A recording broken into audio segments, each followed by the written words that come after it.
Hello and welcome to the very first class of still life painting in charcoal and pencil.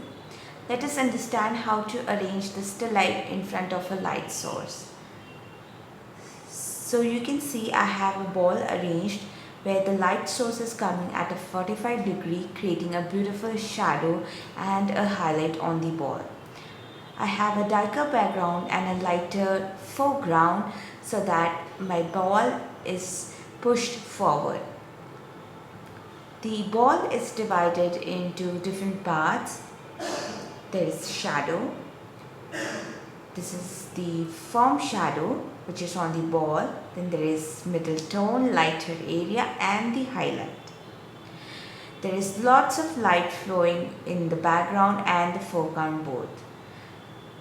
You need to arrange a similar still life for your assignment, or you may also use the reference pictures uploaded. Let us talk about the art supplies. You'll be needing cutter, few pencils. Here I have Staedtler brand 2B, 4B and 6B pencil, a charcoal pencil, wine charcoal. The brand I'm using is Winsor & Newton brand. You can go for any brand. Then we have kneaded eraser. Kneaded eraser can be shaped the way you like.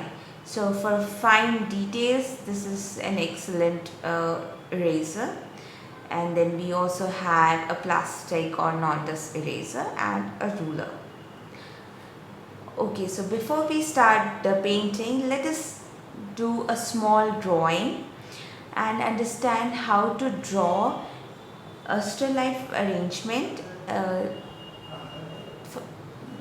For that, first you'll be needing a sharp pencil. You can see my pencil is sharp and it has a long lead, very sharp from the top. Secondly, if you are a right-handed person, it's always recommended to arrange your still life towards the right side, so it makes easy for you to see the reference and then paint accordingly. When I know that I just have to draw just one element, which is a sphere, I'll start with the baseline. Anything is placed on a base. When you are drawing, don't hold your pencils like this, similar to when you write. Hold it with all your fingers. This will leave a lot of space in front and will be very helpful for a free flow and quick drawing. Second thing is that I know I have to place my ball somewhere here, but I'm not sure about the width or the breadth or the length. So for that, I'll keep my arms straight. I'm using my index finger. I'll hold my pencil tight and my arms straight, and I'll match the top of the ball with the top point of my leg. Let's see again. I'm placing the top lid of my painting and used my finger to measure the total length of the ball. It is important to keep your hand straight, because every time you bend your hand, the measurement will change. So it's recommended to keep the hand straight. So I'll measure the total length of my object,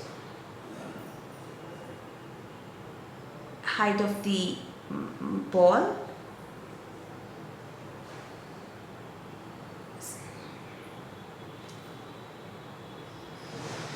here this is a basic drawing. I'm using the same measurement as I calculated using my pencil.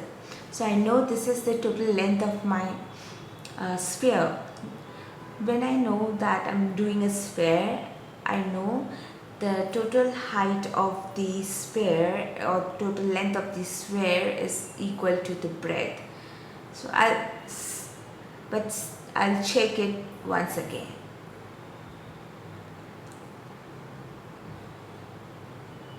So I'll take my pencil, measure the line I've drawn, and mark the same measurement both the side.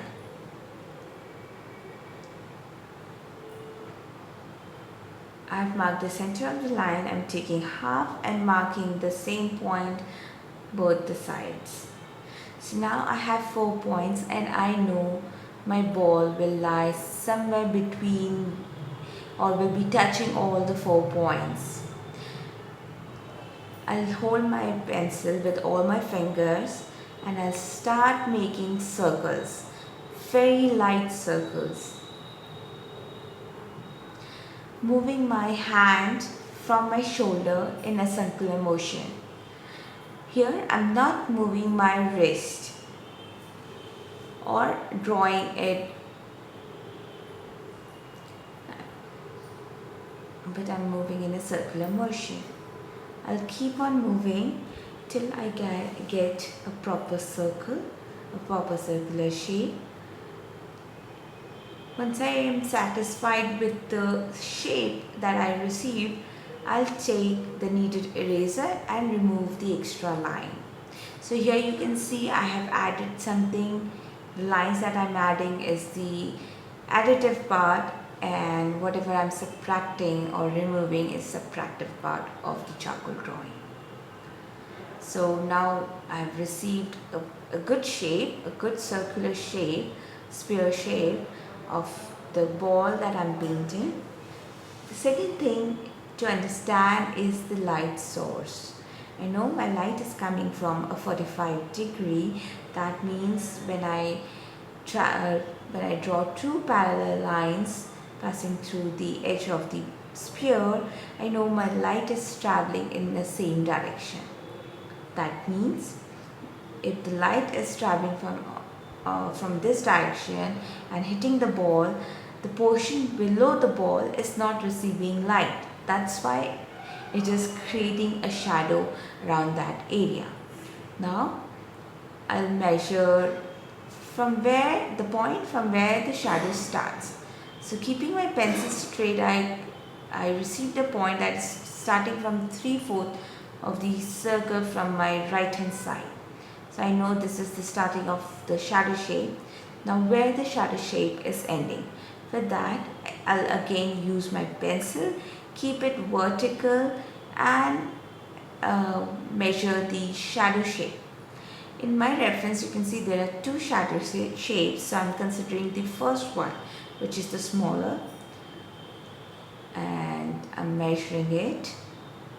You can see I'm moving my finger to get a proper length, taking the same measurement onto my canvas, and my first shadow shape ends around this area. I'll recheck my drawing.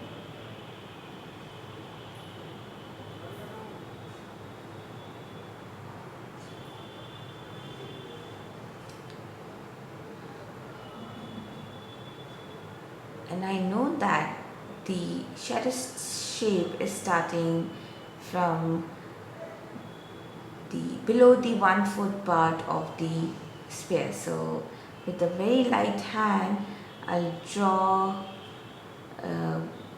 the shadow shape. Before that, I also marked the brown background that I have in my still life.